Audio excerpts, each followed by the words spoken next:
Good morning. Today we are talking about crowdsourcing for public governance in European research and innovation domain. We start with the evidence that the wisdom of the crowd in European research and innovation toward the Europe 2020 smart, sustainable and inclusive growth has been increasing.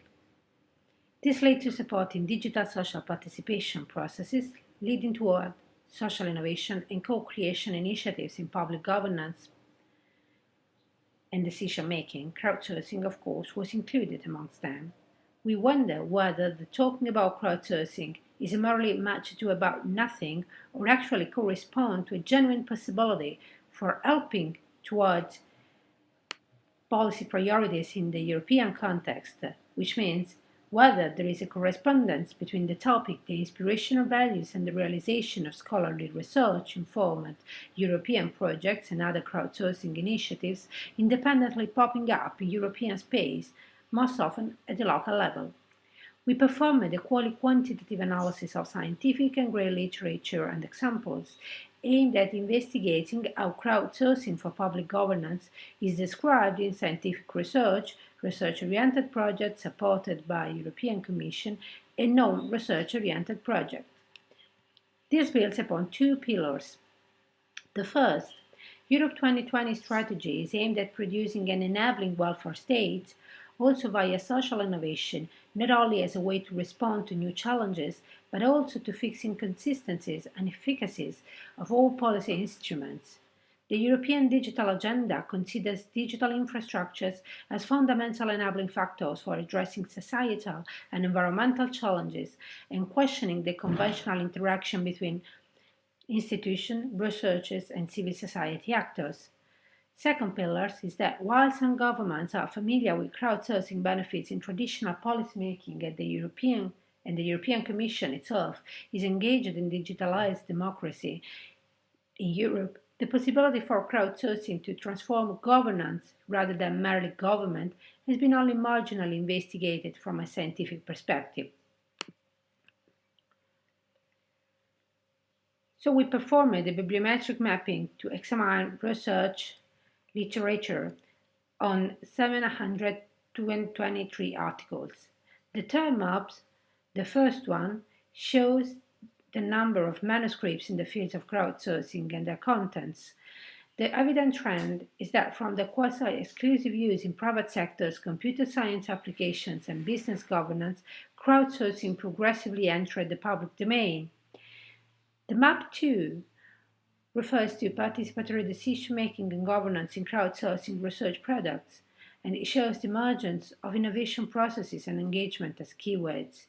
The map number 3 is a secondary tab maps on urban aspects and citizens' participation in crowdsourcing manuscripts. Particularly, it investigates the content of the cluster named as CR5 in map 1, and the question what citizens use crowdsourcing for. Compared with secondary data from grey literature through a number of European projects,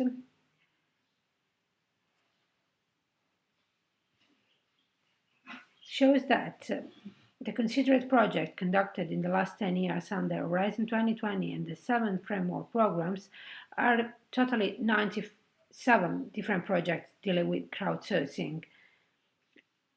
The graph shows projects dealing with sustainability issues, and it signals that these represent the vast majority of crowdsourcing-related projects, accounting for almost 25% of the total projects. The 57% of sustainability-related projects are carried out in urban context.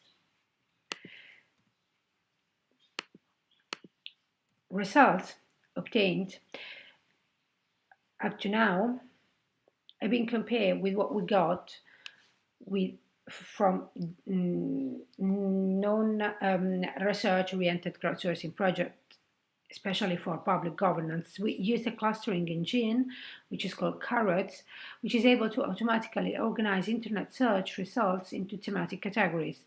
This confirms the emergence results. Most relevant contents include planning and design as a variation, collaboration and innovation, and urban sustainable governance as the only semantically relevant fields for crowdsourcing applications. Building upon this further confirmation, we explore non-research-oriented crowdsourcing projects supported and funded by networks of cities, local institutions, private associations, or CSOs, via data mining process and manual selections of results. Selection criteria for the data mining process was to focus on projects in the domain of public planning, management and governance, adopting a participatory approach, operating at an urban scale level and focusing on sustainability.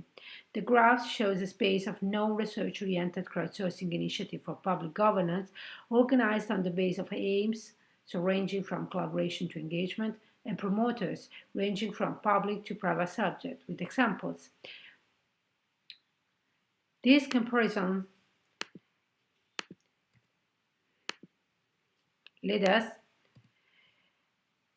to suggest that no research-oriented projects are in general punctual and context-based, as promoters themselves are willing to invest resources in cogent issues that attract a wide interest at the local level. Moreover, while EU-funded research-oriented projects often rely on the collaboration of researchers, no research-oriented projects often adopt a limited set of tools, and in consideration of the need to involve a broad range of different technology-educated citizens, opt for user-friendly software. Topics actually are pretty the same, so there are no significant differences in terms of general interest. However, while EU-funded projects tend to provide in-depth exploration of a single issue, no research-oriented projects rather provide general platforms that can be used for tackling with a broad range of issues. No research-oriented crowdsourcing is understood and adopted as a tool for complementing and expanding the possibility to face-to-face participation rather than advancing a brand new one. So the necessary conditions for successful no research-oriented crowdsourcing initiatives basically are the spatial proximity of the crowd with the investigated issue, the visibility of the issue, and the affectability. That means the very fact that citizens more easily take part in participatory processes dealing with issues they repute the local administration or the community have the potentiality to handle. In general, from our research, we concluded that despite we envisage an increasing trend in the application of crowdsourcing processes to public governance, there is a significant gap between crowdsourcing potentiality and its practical implementation.